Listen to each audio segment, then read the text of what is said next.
The starship Eclipse drifted silently through the void, its engines humming softly as it orbited the uncharted planet designated as X for 27.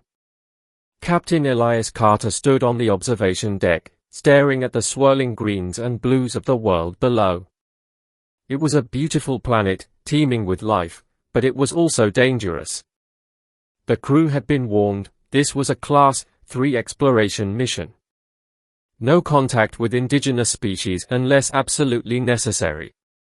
But Elias had never been one to follow the rules. "Captain," came the voice of his first officer, Lieutenant Mara Voss, over the comms.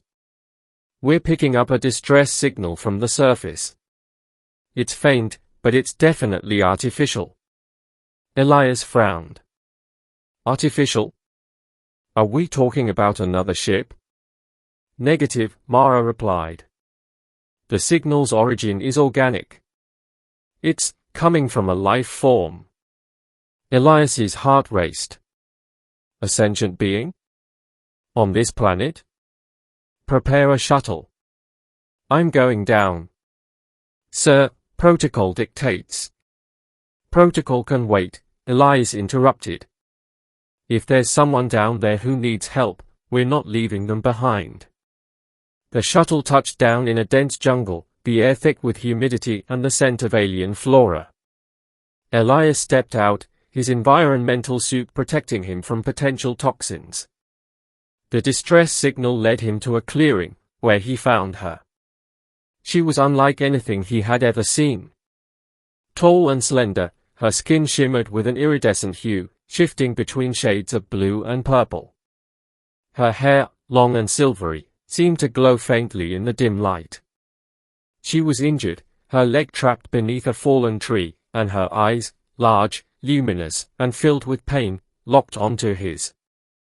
"Please," she whispered, her voice melodic but strained. "Help me." Elias didn't hesitate. He activated the plasma cutter on his multi-tool and carefully freed her leg. She winced but didn't cry out, her resilience impressive. Once she was free, he knelt beside her, examining the wound. "You're going to be okay," he said, though he wasn't sure she understood him. He pulled out a medkit and began treating her injury, applying a regenerative gel to speed up the healing process. As he worked, she studied him intently. "You are human," she said, her voice soft but clear. Elias blinked in surprise. "You know about humans?" She nodded weakly. "Your kind, explorers. Wanderers. But you are different." "Different how?" he asked, curious. She didn't answer immediately. Instead, she reached out and touched his face, her fingers cool against his skin. "You saved me. You did not have to." Elias smiled. "It's what we do." Once her wound was treated, Elias helped her to her feet. She was unsteady at first, but her strength quickly returned. She introduced herself as Lira, a member of the Zynari, a species native to X for 27.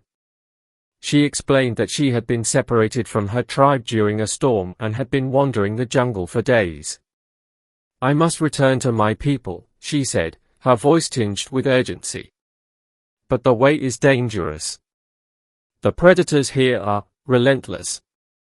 Elias nodded. "I'll take you back. My shuttle isn't far." As they made their way through the jungle, Elias couldn't help but notice the changes in Lira. Her movements became more fluid, her breathing heavier. Her skin seemed to glow brighter, and her eyes, they were almost hypnotic. "Are you feeling okay?" he asked, concerned. She hesitated, then nodded. "I am fine. But we must hurry." They reached the shuttle without incident, but as soon as they boarded, Lira's condition worsened.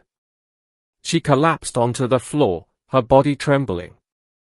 Elias rushed to her side, scanning her with his medical tricorder. "Your vitals are all over the place," he said, alarmed. "What's happening?" Lira looked up at him, her eyes filled with a mixture of desperation and something else, something primal. "It is my time," she whispered. "Your time?" Elias asked, confused. "The mating season," she explained, her voice barely audible. "For my kind, it is overwhelming. I did not expect it to come so soon." Elias's eyes widened.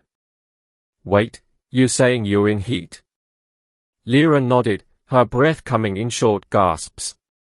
"I try to resist, but the presence of another, your scent, it is too much." Elias took a step back, his mind racing. This was not what he had signed up for. "Lira, I don't think this is a good idea." But she was already moving toward him, her movements graceful yet predatory. "You saved me," she said, her voice low and sultry. "Now let me thank you." What followed was a blur of sensations, her touch, her scent, the way her body seemed to melt with his. Elias tried to resist, but the pheromones she emitted were intoxicating, clouding his judgment. He was only human, after all. When it was over, Lira lay beside him, her breathing steady, her skin glowing softly.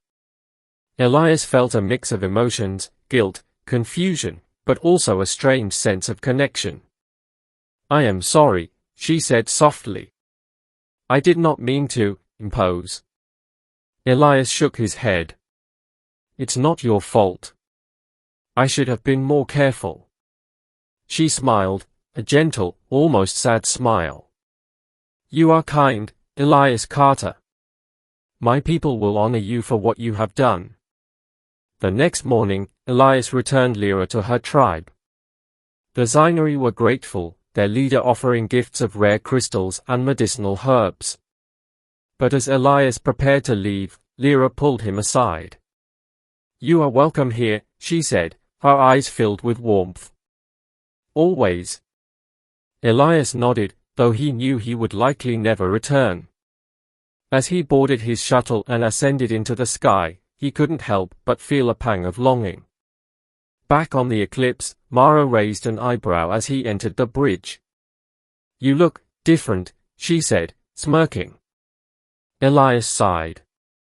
"It's a long story." "I bet," Mara replied, her tone teasing. As the ship left HFY behind, Elias stared out at the stars, his mind still on Lira. He had saved her life, but in a way, she had changed his forever. And somewhere, deep in the jungle of an alien world, Lira watched the sky, her hand resting on her abdomen, a secret smile playing on her lips.